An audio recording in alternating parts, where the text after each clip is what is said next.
Many of you will end up at the Piraeus port at some point in Athens, whether that's because you're on a cruise or because you're using ferries to go or come back from an island. But as you can see in all these images, Piraeus port is massive and not that easy to navigate, and so I made this video to try and answer all your questions. Let's start by having a look at the map of Athens. The port is here, Athens' city center is here, and the airport is over there.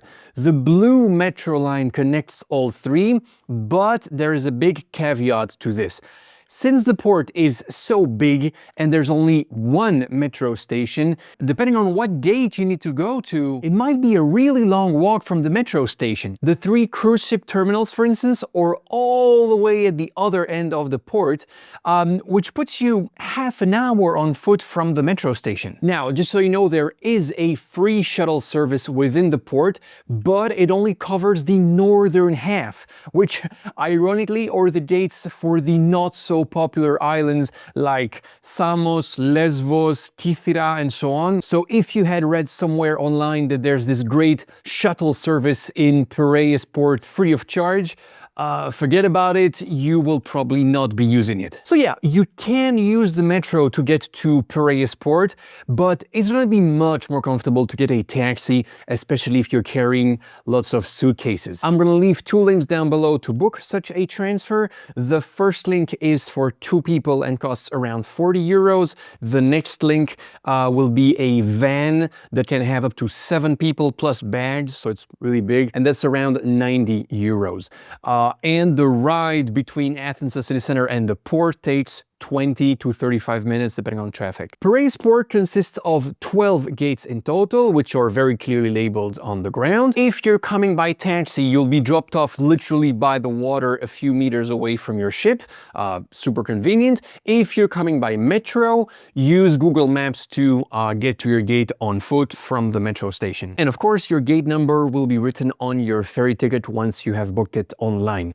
I'm leaving the link down below as well for the website that all Greeks use to book their ferry tickets. Now, don't be surprised when going through the booking process, you're going to see some massive price differences between the different ferry companies. That's because there are 2 ferry categories: the slow ones, which are big and cheap, and the fast ones, which are much smaller, that's why they're faster, and these ones are around 50% more expensive. So for instance, to go from Athens to Santorini, a Blue Star ferry will take 8 hours and cost around 60 euros, while a much faster sea jet will only take 5 hours, and that will be around 90 euros per person. And a quick reminder, the summer ferry tickets are put online in April for the whole season. So if you're watching this video shortly after I posted it, go get your tickets now before they sell out, and yeah, the link is down below. All right, now you've booked your tickets. What's next?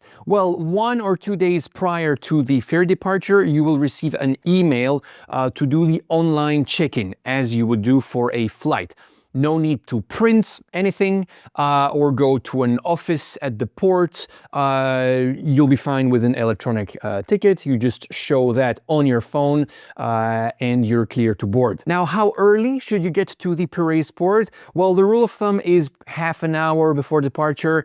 Don't be like most tourists who arrive at the port 2 hours before departure. There's absolutely no reason to be there so early. There's no security check or anything. It's not like an airport, so half an hour is perfectly fine. Oh, and very important, here's a few days you should avoid booking a ferry on, or a plane as a matter of fact, because there will be strikes and or delays on those days. Now, what about baggage policy for ferries? Well, great news, you can have up to 50 kilos per person, which is the equivalent of 2 large suitcases per person, which I'm pretty sure will be enough for all of you. And as I already mentioned in a few previous videos, be very careful with the dimensions of your suitcases when it comes to flying in Greece.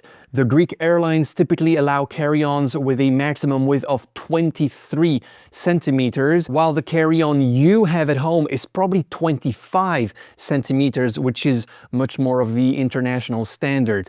I've seen countless tourists having to pay a massive fee because They were not able to make their suitcase fit inside this metallic frame that all airlines have at the gate. And the fee is 60 euros per bag. So if your carry-ons are wider than 23 centimeters, which is 9 inches, go get new ones. The ones I've been using for a while are from Level 8, which is a super high quality brand. Not only are their suitcases exactly the right size to fit that frame, but the wheels are also super smooth and shock resistant, which is essential considering how many cobblestones your bags are going to be smashed onto when traveling through Greece. I've used these suitcases on countless trips and the wheels are still as good as new. And guess what? You're gonna get a 15% discount on their entire website if you click the link below the video and you use the discount code Sebastian15. This specific model is the textured carry-on 20 inches or 40 liters. And if you want, there's also this bundle that includes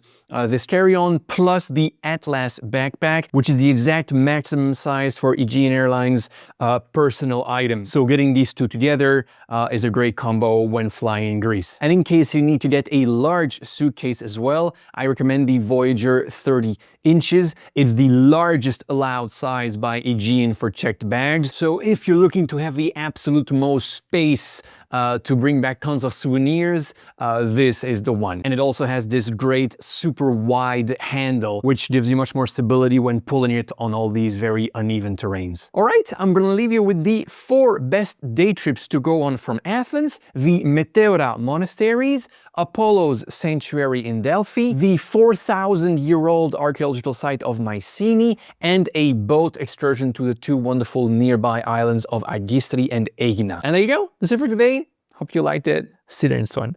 Bye.